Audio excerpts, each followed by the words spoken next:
Okay, so week 6. Every team bar, I think, Luton and Brighton have played 6 games. It'll be six games. Yeah. Let's kick it off, Ollie. Who's up first? Man City, Nottingham Forest. Okay. 3-0. 4-0. Just make a call. Yeah, That's easy. 3-0. It's going to be 3-0. Yeah. It's got to be. That's okay. That's easy.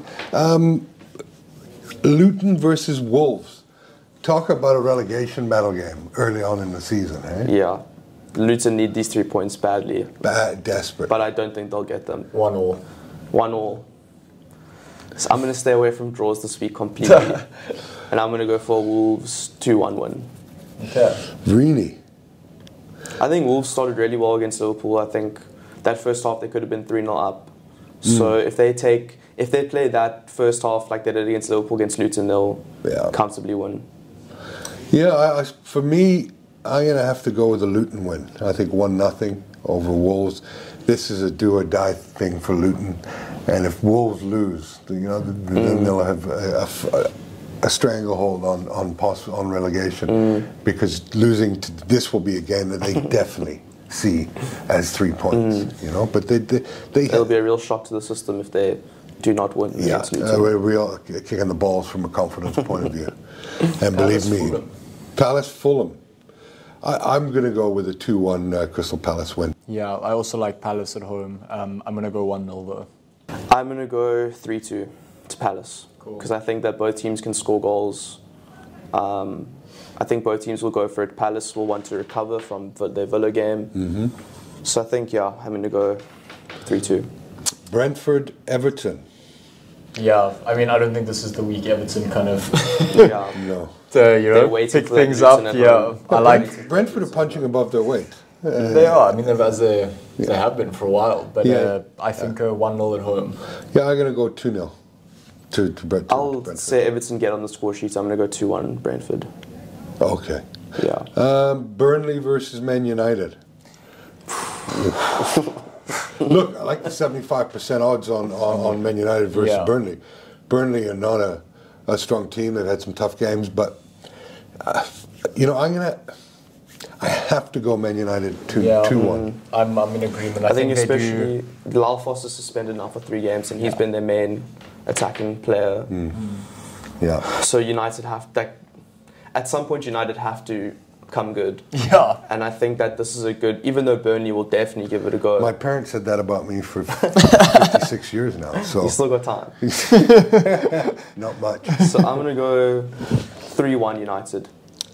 3-1 United, okay. Chelsea versus Aston Villa. Now, talk to the most disappointing team again. I got 8 out of 10 last week, and Chelsea let me down again.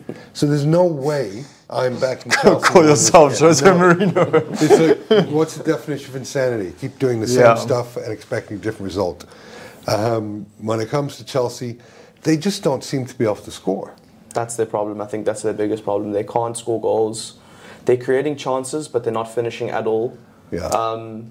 Is there something that we're missing here? Because Chelsea are pretty heavily favoured against a Villa side that's 7 points ahead of them on the log. Like, I understand that. I think Villa's away form hasn't been great this season. No, and wasn't last year either, was it? I'm not sure. I can't remember. Yeah. But I think also that the bookies are probably looking at Chelsea and being like, at home, they've had their best performance of this season at home.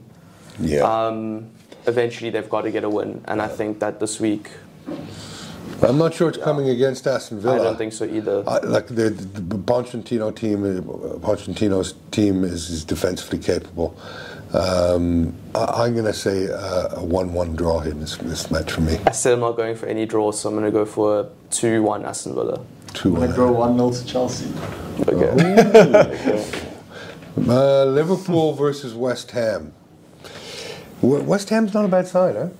No, they're not bad at all. I think there's been some.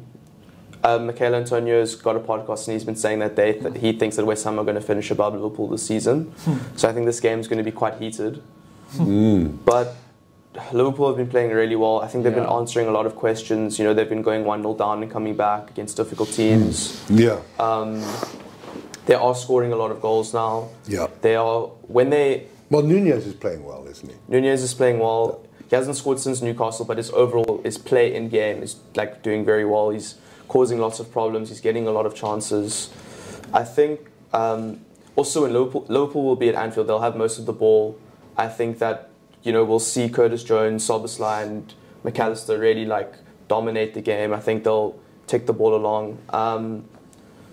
But the thing is, it depends how West Ham play. If West Ham sit deep and counter with Antonio and Jared Bowen, then I think Liverpool could be in trouble because they've seen good success with that historically and the season so far.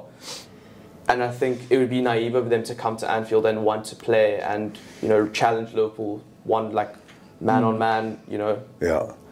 So I see a high-scoring game here. Me too. I think it'll be a high-scoring game. But I'm going to go 4-1 Liverpool. 3-2 Liverpool. 4-2 Liverpool. Okay. Yeah. Guys, you can get close to even money on over 3.5 goals. That's Is that a bet you would suggest taking? Yep, for sure. Definitely. I mean, I don't think have West Ham been involved in a game this season where it's been less than 4 goals. I mean, it's been 3-1 Brighton, 3-1 Chelsea, 3-1 City. I'll tell you right now, young man. Yeah? Like, they've been in a lot of 4 goals and over games. Liverpool.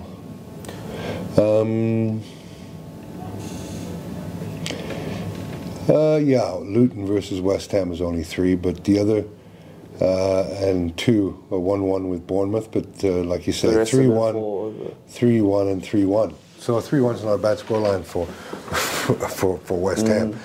But 4-2 for me, it should be an interesting game, and one I'll definitely be tuning into.